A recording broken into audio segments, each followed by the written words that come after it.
अमरवाड़ा के उपचुनाव में मंत्री उइके के भरोसे भाजपा कैबिनेट मंत्री संपतिया उइके को उपचुनाव प्रभारी बनाया गया है, तो वहीं विधायक खंडेलवाल को सह प्रभारी बनाया गया है। आपको बता दें, प्रदेश सरकार की लोक स्वास्थ्य यांत्रिकी विभाग की मंत्री संपतिया उइके को अमरवाड़ा विधानसभा क्षेत्र के उपचुनाव का प्रभारी बनाया गया है। उनके साथ ही बैतूल विधायक हेमंत खंडेलवाल सह प्रभारी होंगे।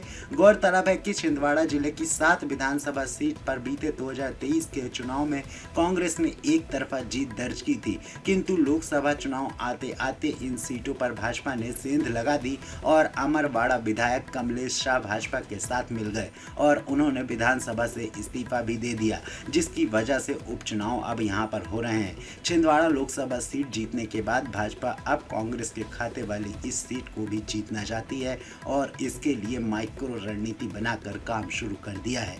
अब आखिर आपको बताते हैं कि इसके लिए संपतिया उइके को ही क्यों चुना गया।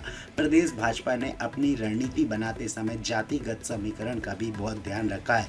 ऐसे में गोंड आदिवासी बाहुल्य अमरवाड़ा के लिए मंत्री संपतिया उइके को उपचुनाव का प्रभारी बनाया गया है। संपतिया उइके भी गोंड हैं और उनका लगातार इस वर्ग के बीच आना जाना लगा रहता है। मंत्री उइके राज्यसभा सांसद भी रही हैं, वे सरपंच से लेकर जिला पंचायत अध्यक्ष भी रह चुकी हैं। इस तरह उनका लंबा चुनावी अनुभव है, जिससे वे अमरवाड़ा में भाजपा की जीत के अंतर को बढ़ा सकती हैं।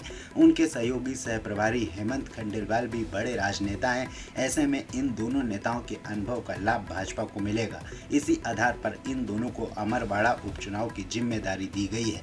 आपको बता दें, सत्र के बाद सीएम भी सक्रिय रहेंगे। मध्य प्रदेश विधानसभा का मानसून सत्र 1 जुलाई से 19 जुलाई तक आहूत किया गया है, जबकि संसद का विशेष सत्र 24 जून से बुलाया गया है, जिसके लिए मुख्यमंत्री डॉक्टर मोहन यादव और प्रदेश अध्यक्ष एवं सांसद विष्णुदत्त शर्मा व्यस्त रहेंगे। इसके बाद मुख्यमंत्री डॉक्टर मोहन यादव, प्रदेश अध्यक्ष विष्णुदत्त शर्मा सहित दूसरे बड़े नेता अमरवाड़ा उपचुनाव में सक्रिय रहेंगे। बताया जा रहा है कि इन दोनों नेताओं के अमरवाड़ा के लिए चुनावी दौरे तैयार किए जा रहे हैं। दोनों नेता पार्टी प्रत्याशी बनाए गए कमलेश शाह के नामांकन पत्र के दाखिले के दौरान मौजूद रहेंगे। आपको बता दें, पिछले 3 चुनाव की बात करें तो इसमें जीत और हार का घटा है अंतर। पिछले 3 लोकसभा चुनाव में अमरवाड़ा में भाजपा लगातार अच्छा प्रदर्शन कर रही है। हाल ही में हुए चुनाव में छिंदवाड़ा से जीते विवेक बंटी साहू ने अमरवाड़ा से तकरीबन 16,000 की लीड ली है।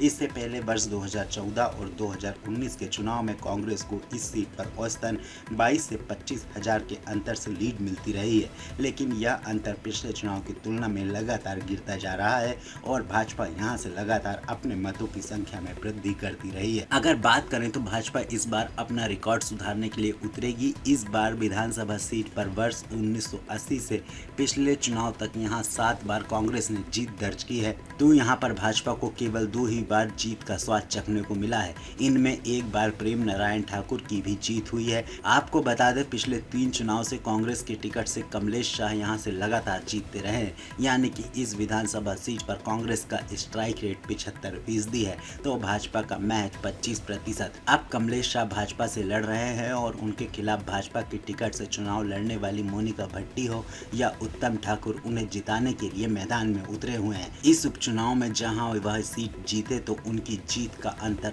इतना अधिक हो कि वह अपना रिकॉर्ड मजबूत कर पाए। इसके साथ ही आपको बता दें, कांग्रेस से भाजपा में शामिल हुए युवा नेता सैयद जफार का दावा है कि अमरवाड़ा उपचुनाव में भाजपा कम से कम 25,000 के मतों के अंतर से चुनाव जीतेगी। पिछले कुछ चुनाव में अमरवाड़ा से कांग्रेस के वोट प्रतिशत लगातार बढ़ रहे हैं। कांग्रेस फिर से एक बार अमरवाड़ा जीतेगी। इस सीट के लिए पीसीसी द्वारा प्रभारी बनाए गए पूर्व मंत्री सुखदेव पासे भी दावा कर रहे हैं कि अमरवाड़ा से कांग्रेस फिर से चुनाव जीतेगी। हम लगातार क्षेत्र का दौरा कर रहे हैं और एक सर्वमान्य प्रत्याशी को मैदान में उतारेंगे। कमलनाथ के मार्गदर्शन में एक बार फिर से अमरवाड़ा कांग्रेस की झोली में ही आएगी। तो ये थी अमरवाड़ा पर हमारी खास पेशकश। और भी अपडेट के लिए बने रहें विचारोदय न्यूज के साथ। धन्यवाद।